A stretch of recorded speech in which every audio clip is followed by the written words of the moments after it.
নমস্কার বন্ধুরা, আজকের ব্লগটি একটি ইন্টারেস্টিং হতে চলেছে, কারণ আজকে আমরা চলেছি কৈলাসগিরি। হ্যাঁ, ভাইজ্যাগের কৈলাসগিরি, যেখানে ভাইজ্যাগের সব থেকে বেশি পর্যটক প্রতি বছর আসে।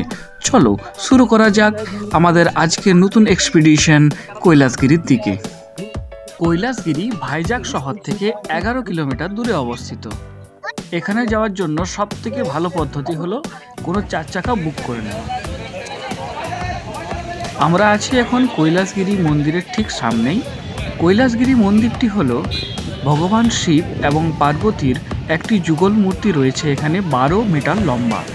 এইখানের মূল আকর্ষণ হলো এখানে টয় ট্রেন রয়েছে, যে টয় ট্রেনে করে গোটা ভাইজ্যাগ শহর এবং তার আশেপাশের যা সৌন্দর্য, যেমন পাহাড়, সমুদ্র, সব কিছুই দেখা যাবে। কৈলাসগিরি আসতে গেলে অবশ্যই টয় ট্রেনে চাপতেই হবে। আপনাদের সামনে টয় ট্রেনের টিকিটের মূল্য তালিকা তুলে ধরা হলো। ট্রেন ছাড়ার ঠিক পূর্ব মুহূর্তে আপনারা এখান থেকে টিকিট সংগ্রহ করতে পারেন। টয় ট্রেন চলতে শুরু করেছে কৈলাসগিরি মন্দিরের চারপাশেই পাহাড়ের উপর। এই পাহাড়ের ওপর থেকে ভাইজ্যাগ শহরের চারপাশে যে সমুদ্র এবং পাহাড় রয়েছে সেইগুলি আমরা দর্শন করব। প্রকৃতির কি অপরূপ শোভা, এখানে না এলে হয়তো বোঝাই যেত না। একদিকে পাহাড়, একদিকে সমুদ্র এবং মাঝে রয়েছে ভাইজ্যাগ শহর। সত্যি মন ভালো করা একটা ছবির মতো দৃশ্য। টয় ট্রেন চলতে শুরু করেছে। আমরা দেখছি ওপরে রোপওয়ের মাধ্যমে এক পাহাড় থেকে আরেক পাহাড়ে মানুষজন যাতায়াত করছে, মানুষজন সাইকেলও চালাচ্ছে। সত্যি এক রোমাঞ্চকর দৃশ্য। সাথে আজকের আবহাওয়াও ছিল যথেষ্ট ভালো। আগে দুদিন বৃষ্টির পর আজকের আবহাওয়া যথেষ্ট রৌদ্রপ্রজ্জ্বল। সেই জন্য আজকের ভাইজ্যাগ শহরটিকে খুব ভালোভাবে দেখার সৌভাগ্য হলো। এত সুন্দর আবহাওয়া, মৃদুমন্দ বাতাস, সত্যি মন জুড়িয়ে যায়।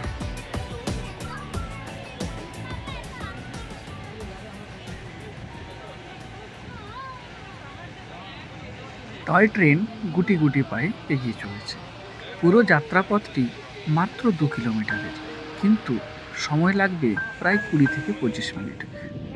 দুদিকের মনোরম দৃশ্য দেখতে দেখতে আমরা ধীরে ধীরে এগিয়ে চলেছি কৈলাসগিরি পর্বতের দিকে।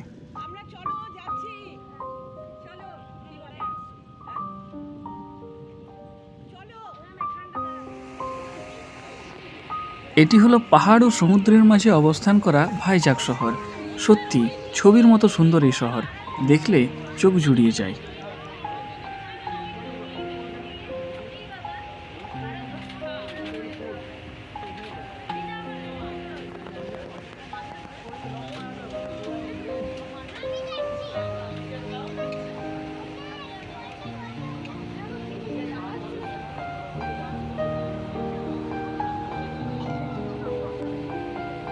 দূরে দেখা যাচ্ছে বিশাখাপত্তনম ডকইয়ার্ড, অর্থাৎ বিশাখাপত্তনমের জাহাজ বন্দর।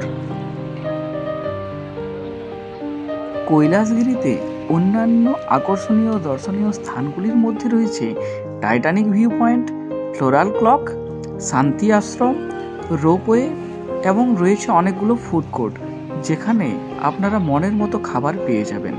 এছাড়াও রয়েছে একটা গ্লাইডিং পয়েন্ট, যেখানে প্যারাগ্লাইডিং করার সুবিধা রয়েছে। তো বন্ধুরা, যদি আমার এই ছোট্ট ভিডিওটি ভালো লেগে থাকে অবশ্যই কমেন্ট, লাইক এবং সাবস্ক্রাইব করে পাশে থাকো।